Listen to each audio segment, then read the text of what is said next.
Welcome, guys. Today's guest is Miss Bridget. She's a former four-year Division II soccer player at Western Colorado University and a recent 2025 graduate who knows firsthand what it's like to navigate life after athletics. A former two-sport athlete in soccer and basketball, she's now pursuing her doctorate in occupational therapy while continuing to advocate for student-athlete mental health.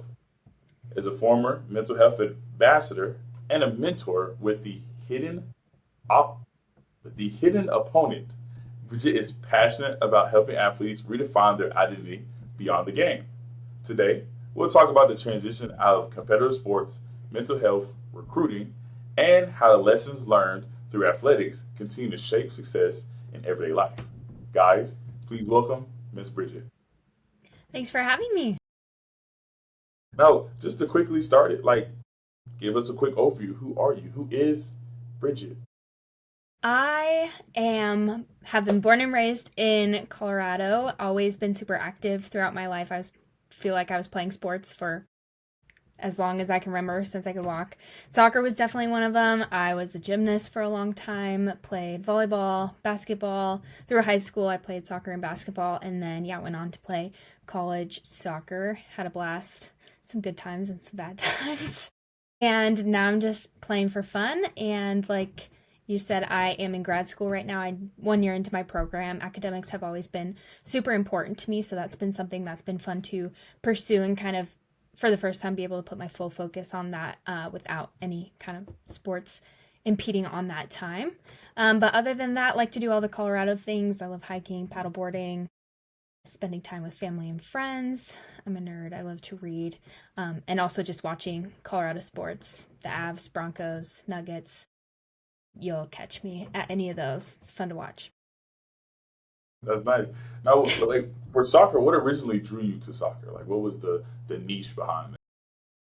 I honestly couldn't even tell you. I feel like I was so young, and then kind of as I got older, it got to a point where I was getting pretty competitive in gymnastics and I was getting pretty competitive in soccer. And I would say about the time I was 11, I had to choose one, and it was just a no-brainer to stay with soccer. I loved the team aspect of it. I loved getting to travel around with my friends. I loved the structure of it throughout the week and then getting to play on the weekends.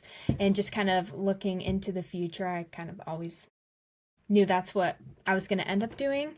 And so I stuck with it, and it paid off for sure. Okay. Now, what about basketball? You played in a high school, a two-sport athlete in high school. You inevitably decided to choose soccer in colleges. I know you said that you loved the structure, and that was a no-brainer between gymnastics. But did basketball just slip through the cracks as well? Pretty much. I will be the first to tell you, I was never good at basketball. I was fit and I was fast and I was a good defender. But essentially going into my freshman year of high school, we didn't play soccer until the spring. And all of my friends played fall sports and started making these fun friends and had these groups of people to hang out with. And it was really out of the blue one day. I think basketball tryouts were the following week, and I went up to my parents and I was like, I really want to play basketball. And they looked at me like I was crazy. I had played in elementary school, literally for the YMCA, but that was the only experience I had with basketball. So I tried out. I made junior varsity, and kind of my freshman and sophomore year, I floated between junior varsity, level 3, wherever they needed me. I didn't play my junior year, just really focused on soccer that year. And then once I committed to play college soccer, I went back my senior year with a new coaching staff, and I was like, I'm not really good at basketball, but I'll work really hard. And it ended up working out. I think if I really focused on it, I could have done something with it, but it was more just always for the social aspect of it and to stay fit during the off season, and it served exactly that purpose. So that was good. Yeah. So you said that for just harping on basketball, because I am a basketball player. It's of course favorite sport. Now you said that you saw your friends and they like building camaraderie, right? So in joining the team or in sports in general, how big does camaraderie play a role in that athletic realm? I think it's huge, especially I think going into high school is such a big transition for athletes. And now all of a sudden you're going from playing club and playing with people your age to now all of a sudden you're playing with people 4 years older than you, like they're faster than you, they're stronger than you, they're pretty intimidating, but to walk into that and have those upperclassmen just really welcome you, plus being able to make friends with people your own age that then you get to go through the next 4 years with, was something that was invaluable between whatever sport it was, basketball, soccer. I know my other friends experienced that as well, just having people to look up to, and then all of a sudden you're an upperclassman and you get to be that mentor to younger players. That was always something that was really fun for me because it's hard to find that in any other areas of school or clubs or anything like that. I feel like that's very special to athletics, especially if you're on the right team. It can Yeah. change everything for sure. Yeah. Now, with that mentorship, do you plan on taking your experiences from basketball, soccer, gymnastics, and using that to help people now through your life coaching? Perhaps. I feel like I get this question a lot, like, do you want to go into coaching as a former athlete? And when I picture myself coaching, I picture myself with like the 5 and the 6-year-olds, like the small kids.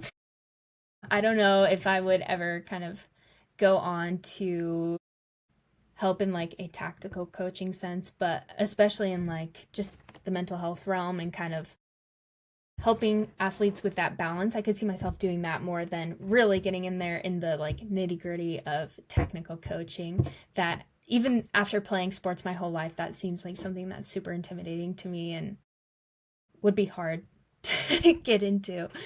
Yeah. Now, when intimidation, you played two sports. What was the benefit from playing both? Because like, hey, like you got aspects of soccer that translate over to basketball, and basketball to soccer, vice versa. Now you did both of them, so it's like a double whammy. What are the benefits from doing two instead of one? That's a good question. Looking back, I think obviously speed and agility was huge for both. And it was funny going from the basketball court to a soccer field, obviously, is very different. So being fit for basketball didn't necessarily mean I was fit for soccer, but definitely working on speed, agility, cutting, defending, all of that really translated to soccer and vice versa, like going into basketball, really having never played before. I felt like my athleticism from soccer definitely helped me out going into that and was just able to build a nice foundation. So I think between the two, they were two good sports to be playing at the same time because a lot of those skills did transfer over between both of them. Now, was there a lot of wear and tear with that? Because like you say, soccer is a spring sport. Basketball is technically a winter sport, bleeding into spring just a little bit. So was there wear and tear? Was this like always rip and go? Was that like a point of contention for you just because there was like no break until the summer, and even then? Yeah, I was thinking about this earlier today. There was times my freshman and sophomore year of high school, I would be at school all day and then I would go to a high school soccer preseason game and then I would go from there to basketball practice, whatever, like 5:30 to 7:30, and then I would drive 45 minutes to my club practice. I would practice from 8 to 9:30 at night. And I was doing that multiple times a week. And just looking back at that, that's crazy for me to think about now. Just running for pretty much 6 hours a day. And I don't think in high school it really caught up to me, but in my later years of college, I was feeling it. And just, again, never having a break. You have your championship season in the fall, you have your off-season conditioning in the winter, and then you have summer training leading up to start the fall again. So, again, never really a break, but it was all fun. I've never been in better shape than, honestly, probably my sophomore year of high school. So Yeah, I it was doing bet. something good. Yeah. Now, with life lessons happening through both sports every day, every day that your coach is spouting some quote that you're like, I don't like it, or I really like it. So, is there anything that's really stuck with you? It could be a quote, it could be a lesson, it could be just something you learned about yourself. Is there anything that really stuck with you through either sport?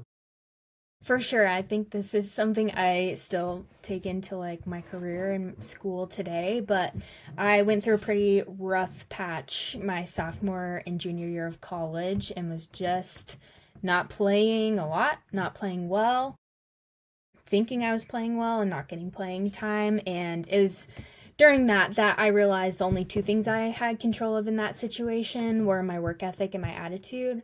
I could show up to every training and literally work my butt off, and I could control how I presented myself and how I treated my teammates. And even if I wasn't getting in during games, I could be the loudest one on the sidelines cheering for my teammates. And even if that didn't result in more playing time, because it wasn't during that period, I knew I was doing all that I could and all that I could control in that situation.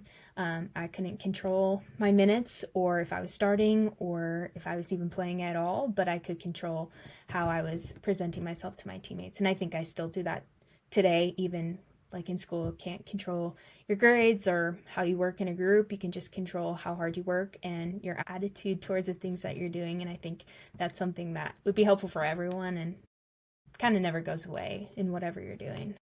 Yeah, yeah, I really like that because I feel like you said, just understanding what you can and can't control, and being able to move accordingly after that is really big thing, especially in management and leadership. Just because like not every day is going to be textbook the same. Like you're always going For to face sure.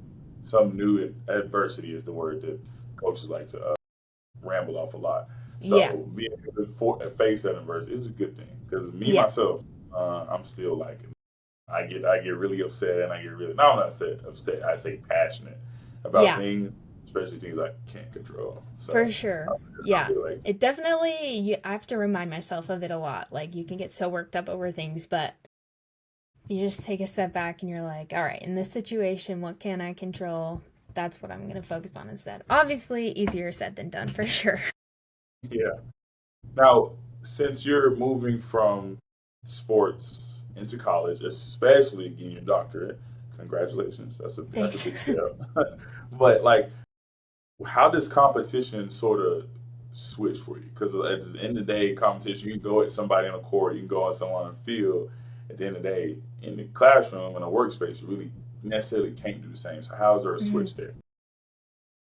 This is something that I really have to work on because I don't think it's necessarily the healthiest. But now the competition is all with myself and kind of putting competition and perfectionism in the same boat and then putting myself in a really rigorous program hasn't all it like it causes a lot of anxiety, and that's something I really had to work on. So yeah, like you said, you're not really competing with anyone else anymore. You kind of had to be competitive to get into this program, but now at this point, everyone in my class, we're all going through the same thing. We all have the same end goal and everyone wants to support each other, but I feel like I'll always have that competitive side of myself. So now that's just turned towards myself, wanting to beat myself, wanting to be the best that I can be. And sometimes when I fall short of that, it can be really hard not to beat yourself up. But ultimately, you have to just let it go, and that's all right. And now I've tried to start kind of having different outlets for that, like setting little challenges for myself, like athletic challenges or just playing co-ed soccer on a Monday night. And that's where I can kind of have an outlet for that, where it's not just putting it all on myself, because that was not good for that first little bit after sports. Yeah, yeah. I totally agree. Now this is not a a written down question, but what is your like wake up song? What gets you going? Either in through like some like hard situation, if you're feeling down, what is a song that you can play that really just like gets your juice? I feel like it changes depending on the day. It's honestly just whatever's new and coming out that month or whatever. I really like country music, and that just always, like, honestly, anytime will just kind of put my mind at ease, get me ready for the day. But I can't say I have a specific song. Even like during soccer, I would just, whatever was on in the locker room was what I was listening to. I was up dancing around. I never like had my headphones on, just some people did. That was not me. I was like, I just want to have fun. The more I think about it, the more nervous I'm going to get. So I'd rather just have fun and let loose. That's cool. So as far as competition is, what do you think necessarily is the Achilles heel in college for athletes, and not mainly on sports, because of course sports is, you can say overthinking, you can say, like you said, not being able to control certain things, but like college outside of sports, what do you think is an Achilles heel that really holds some great people back from being great people? I think there's a big fear of failure for people who have been in competitive situations for most of their lives. If I don't know that I'm going to be the best at something, or if I don't know that I'm going to get better at something the more I work at it, if it's something completely new, I don't want to do it. And I think that's the same for a lot of people who have this competitive mindset drilled into them. We just feel like we need to be the best, even if it's outside of sports, if it's in school or in our career.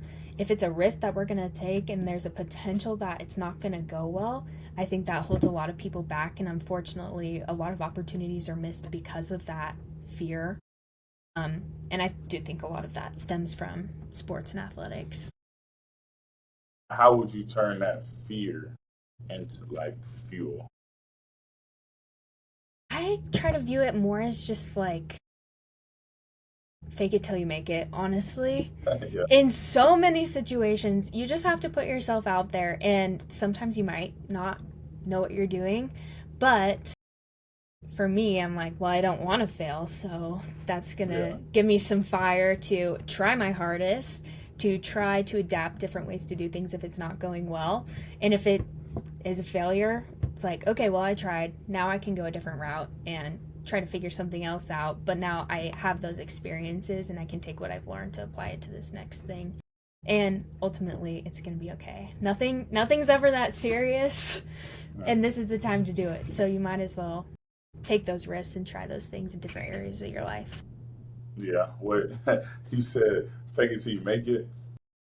Penguins of Madagascar, the quote, smile and wave. I think about Uh-huh. that all the time because I was having a conversation with one of my coaches, and it was basically saying, hey, like, at the end of the day, if you don't know what you're doing, don't let it be known that you don't know what you're doing. For sure. Smile, and like he would also say, smile and wave, just keep it going. And I thought that I was feel really like I funny. do that more than I should. But if you're confident, the people you're working with don't necessarily know that you don't know what you're doing. And then you can even like if I'm working with a client and I'm like confident in what intervention I'm doing with them, maybe after I'm like going and asking one of my mentors, hey, was that what I was supposed to do? And they're like, maybe not. So the next time you just change, but you don't want it to show for sure. Yeah, yeah. Now, beyond the court, did you ever feel like your identity was like tied to athletics? Like there was no separation? Like Bridget was soccer or basketball at the time. It wasn't like, oh, this is who she really is. I think definitely, especially in high school. I mean, those are the people you're hanging out with. That is what you're known for, kind of in this school sense. So I definitely felt that in high school. And then, especially moving into college, that's playing a sport in college, that's all you do. You show up. I moved in, and then we had 2 hours to move in, and then we had practice. Like, there was no separation. You're going to class in your gear because you have to go straight to practice, and then you're missing class every other week because you're traveling for games. Like, that's all people really know you as. And it wasn't until kind of in between my freshman and sophomore year of college that I kind of focused in on a career path. And I feel like once I did that, I was able to start tearing some of my identity from being an athlete, and not even necessarily attaching it to my career, but just being like, my time in sports will have an end date, and that's okay. I'm preparing for that. But I get to do all these other things. I get to help all these people. I get to participate in all these other cool things that my college has to offer that's not just soccer. And once I did that, it takes a ton of the pressure off. And obviously, you still want to be focused and competitive and have that drive to be your best at your sport. But the sooner you can kind of tear away that is all you are, the better, for sure. Okay. Now, is there anything? I know you said that you started when you started thinking about a career path, you're able to sort of like separate yourself. But is there anything that you're sort of doing now to sort of redefining who you are, not necessarily changing, but of course saying, hey, my time in sports is done. I'm working at the workplace, but now I get to be the cool nerd I am.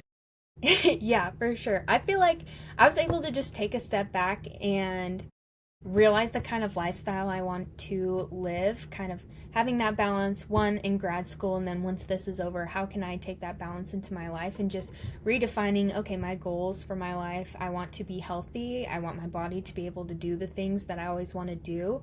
And so still having those different aspects of athletics within it, like I want to be strong, I want to be fit, but it doesn't need to be to the extent that it always was. So just kind of having that lens shape my whole life. And I think you could take that physical health, you could take that mental health, you could take that, oh, I just want to be very content with how I'm living my life. And you can kind of pull aspects from all the different activities that you've done and kind of curate what you want it to be ultimately, because at this point in my life, no one's telling me what I have to do anymore, which is really nice. But it's like, wait, someone's always told me what I had to do, so now I have to figure that out for myself.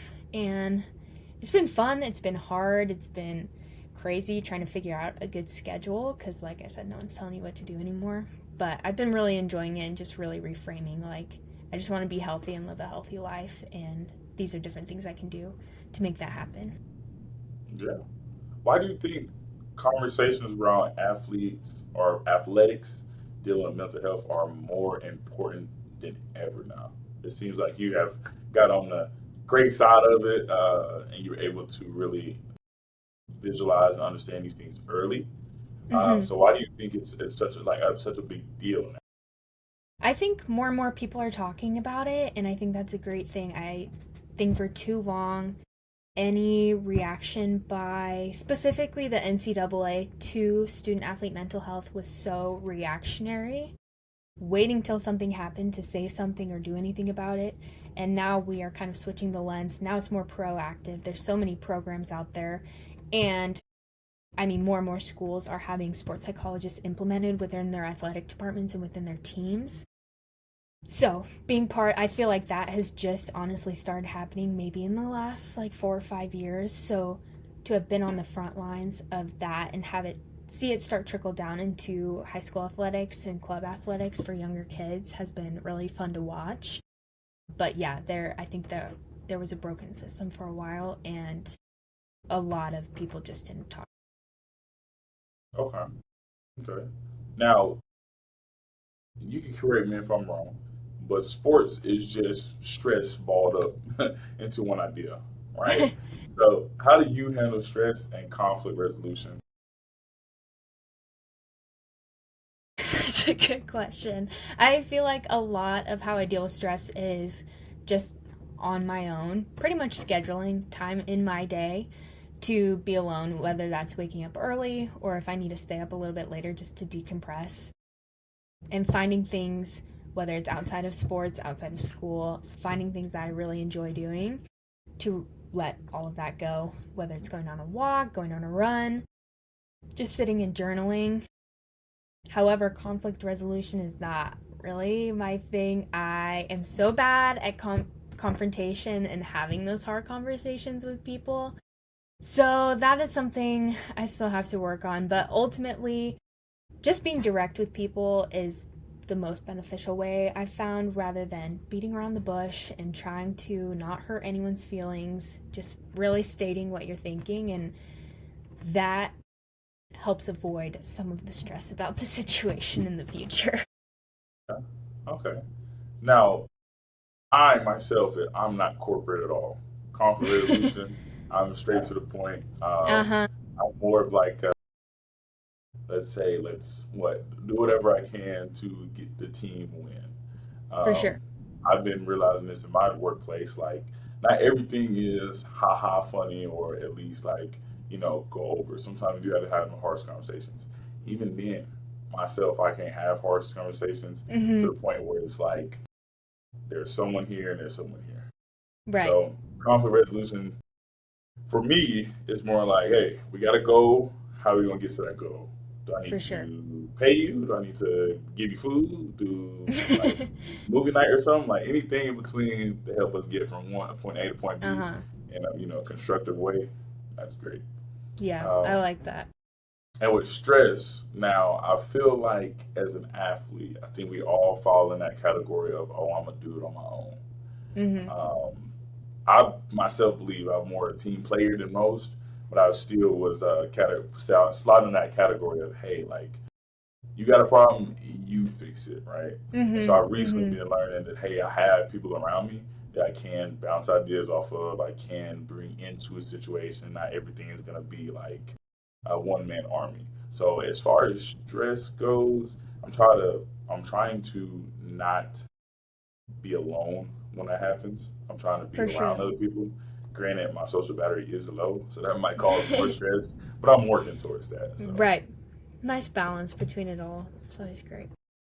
now, what is one mindset or mentality that you've had that's been like so hard for you to switch from being an athlete, having that athletic mindset to, more of a real world aspect? Yeah, I think this idea of I need to be the best. I mean, when you're in with your team, you're competing against your teammates every day. Every lift, every practice, every game, you want to be the starter, you want to be the one playing the most, and that means being better than your friends. And that's a hard thing to kind of grasp, but everyone's doing it, so Mhm. it kind of makes it okay. Yeah. So then transitioning into kind of school and work, I still feel like having that drive to be the best I can be is something that's really, really important to me. But now going into a healthcare field that is so diverse, I mean, you have pediatrics, you have older adults, you have brain injuries, you have hand injuries. Like, you could go into sports as an occupational therapist. You're not going to be the best at all of them. You're going to find something you like and really work towards that, but that means maybe you're not going to be the best in these other areas, and that's completely okay. But I think I talked about it earlier, just letting go of some of that perfectionism. Like, no one's expecting me to be the best at everything except myself. So just being able to let that go and kind of focus that attention in other areas has been really beneficial for sure. Okay. Now we're going to switch gears a little bit. This is going to be more about like your advancement to schooling and your career path. Now, what made you say, "Hey, let's go get a doctorate"? That is hard. That is hard. So, what made you say, "Let's do it. I can do it. This is gonna be Yeah. something I'm going after"? I think going into my freshman year of college, I actually wanted to be a physician assistant. And so I knew no matter what, I was going to have to do more school to do what I wanted to do. And then the more I learned about PAs are great. We really need PAs. I never wanted to be on call for my job. That sounded stressful. I wanted a better work life balance, and that's when I found occupational therapy. And so I feel like already having that anticipation of, oh, I was going to have to go to graduate school no matter what I wanted to do. Also, I got degrees in exercise science and psychology, which essentially you cannot do anything with bachelors in those areas. So I just kind of knew that whole time I was anticipating having to go to more school. And then after going through our application cycle throughout my senior year of college and getting accepted to schools, it just felt right I didn't want to take a break. I just wanted to go right into it and felt really at peace that this was what I wanted to do. And it's been a blast so far. So I'm glad I just took that leap, even though, yeah, 3 more years of school after college isn't everyone's cup of tea, but it's going quick, so that's nice. Good. And what? That's what. You'll be done with 2028. Yeah, Yeah. Oh, that's not. Yeah, that's already not a too year far in. away. Yeah, yeah. Okay. Now, what as far as occupational therapy, I don't know if you've already been like deep dived into it, but is there any like major similarities or major differences between helping patients and supporting athletes, whether that be your teammates, whether that be people who were in your shoes and you're just coaching up? Is there any like crazy difference nor similarity? I think just in both situations, you can have people that are at really low points and not believing in themselves and not able, like if an athlete has an injury or someone has this illness, they aren't able to do those things that they want to do. So just being able to support people in both areas has been a lot of fun. It's translated really well there. again, there's like a huge mental health component both in athletics and in occupational therapy. So using what I've learned there and transitioning it into a future career has been great. But like ultimately these people want to be the best at whatever it is they're doing, whether it's playing soccer or being able to take care of themselves so they don't have to leave their home. So yeah, I would say some aspects definitely overlap, and it's been fun to see. And then like I said, there is kind of a growing area of occupational therapists in sports. There's a really specialized area of occupational therapy where you can be a certified hand therapist. So like NFL, NBA, NHL teams have OTs on their kind of medical staff. So there's that too, which has been super cool to learn about and see how that could potentially be a path down the line. Now, I'm a big definitions guy. And of course, sports, you see it all the time. And I feel like this sort of has to do with some with mental health as well. But where is the line between arrogance and having and believing in yourself and having a big ego? I think there's a place for both, and it's just kind of a means of how you rub off on other people. I think believing in yourself, you are just striving to be your best in all that you do, and you're really putting in that work. Whereas arrogance, you might just assume you're the best, that you're better than everyone else, and you're not necessarily working as hard, which might not be the case. And going back to fake it till you make it, sometimes you might need that, especially in sports. But just being able to back up how you think about yourself with how you work and how you treat people, and if you can be humble in those situations, I think that's kind of where I draw that. Yeah. Okay. Because I always say I have a big ego, but I can't be arrogant. Because I know you mentioned earlier competing with your friends, like who's the best out of the friend group. Now, regardless if I'm the best or not, I'm saying I'm a toot my horn regardless. So that's why I asked that question. And just because, like I said, self esteem is such a big thing in sports, I feel like. And it's like, if we're taught to think one way, we're always going to solve the issue by ourselves, right?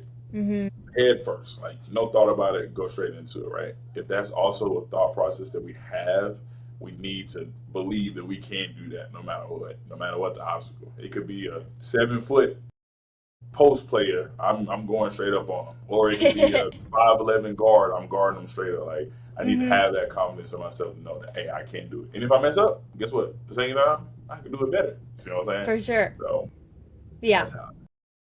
But we're gonna switch gears again. This is our after you segment. Basically, I'm gonna ask Mm-hmm. you a couple questions. Everything is gonna start with after you, and then this is question, of course. And then you Got it. feel like answer them freely. Don't feel like there's any restraint. It ain't gotta be with college, mental health, anything. It can be about sunshine and rainbows. Okay. For sure. First question is: after you finish a long study session or training session, what is the first thing that you like to do to unwind?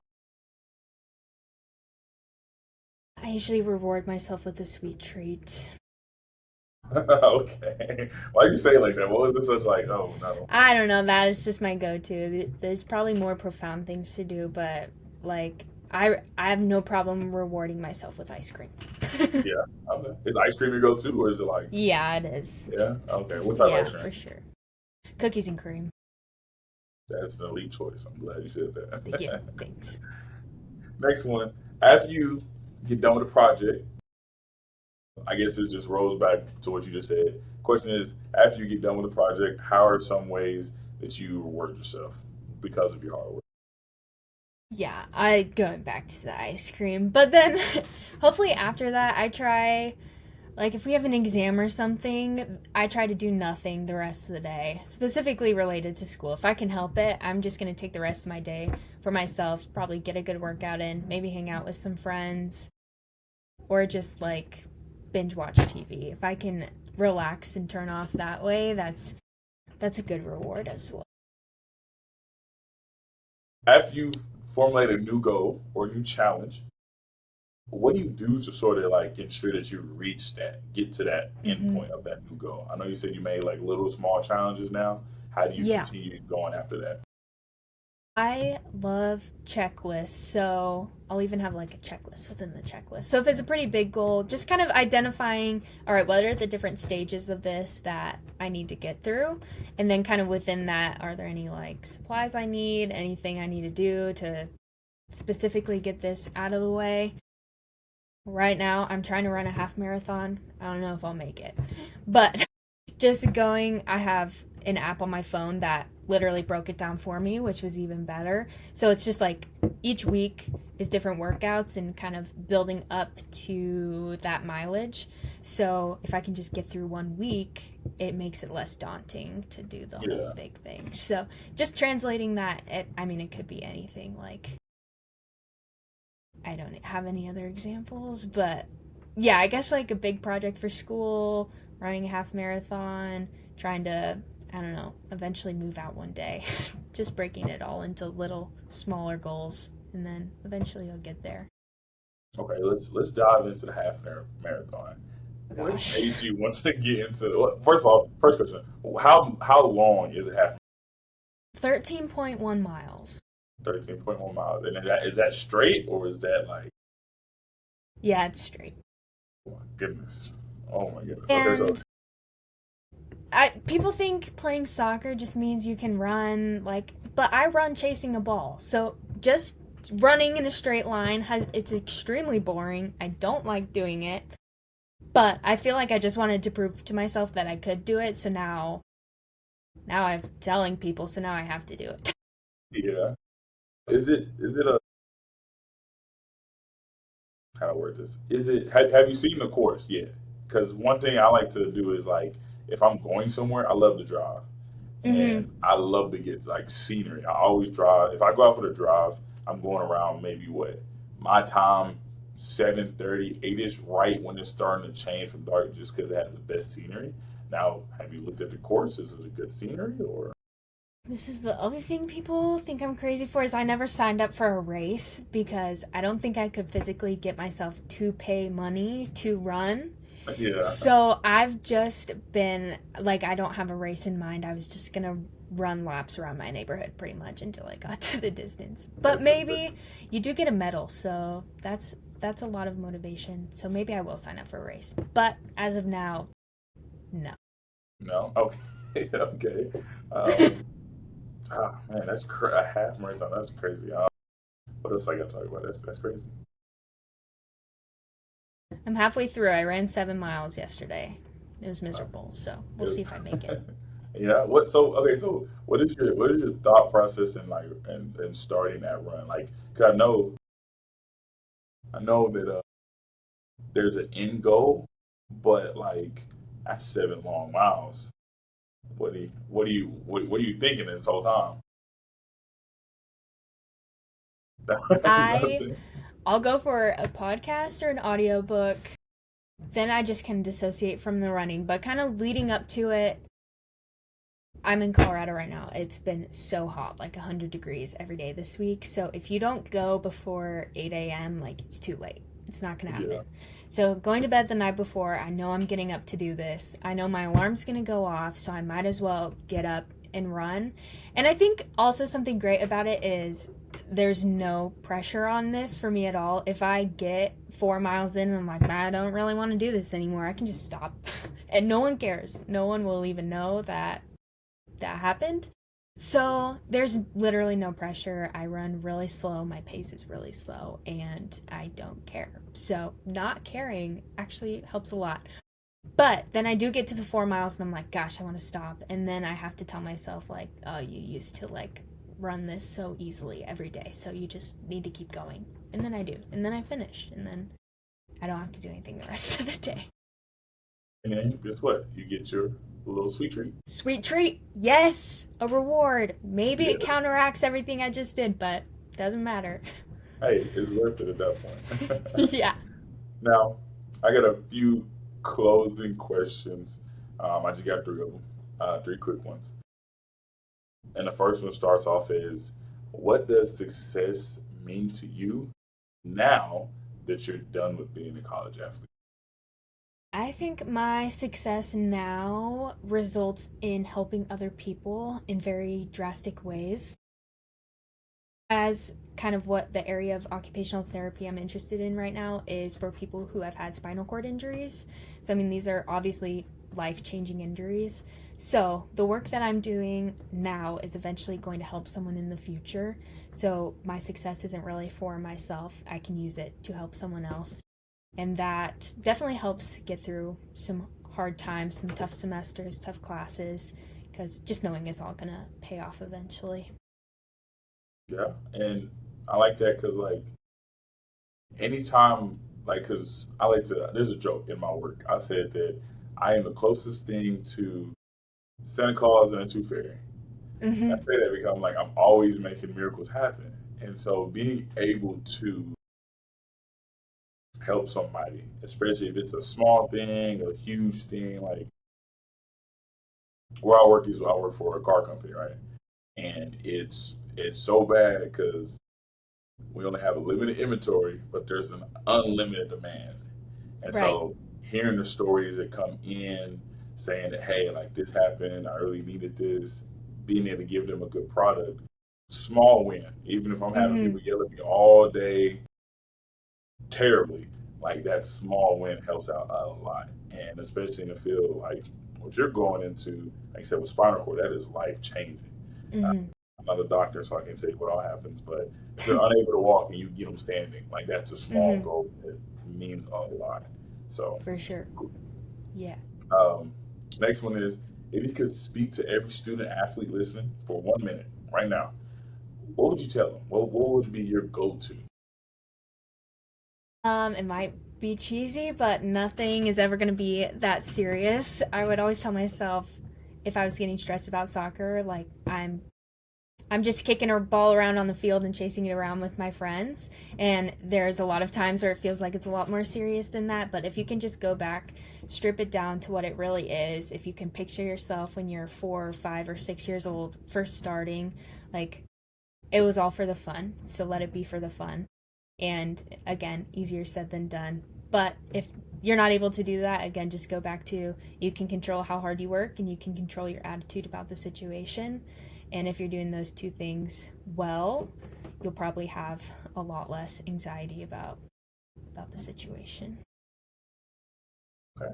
Now, the final question to close it all out. What does after you mean to you? I think it is an awesome message just to let people know that there's always going to be something coming next. And what you've gone through up to this point is going to shape who you are, and you get to turn around and take those things into different areas of your life. So don't forget about it, don't block it out, even if it was not the best situation. Take what you learned, apply it, and now you get to go help other people in the same situation or help people in different situations with those lessons you learned. And that's something that I feel like all athletes could do for sure. Okay. Okay. Now, is there anything else you would like to say? Any amazing quotes that you have in the archives, or any "I am Bridget, this is what I stand for" type moments? Not really. I would just encourage everyone to follow the nonprofit The Hidden Opponent. I think they really align with what you guys are doing here, helping athletes and then helping after sports. So if you want to follow them on Instagram, I don't know, probably all social media. Instagram's their big platform, and just get involved with what they're doing. I think they're awesome. And there's a meme out there, and it says "Absolute Cinema." I love it. That was a great conversation. Thanks so much.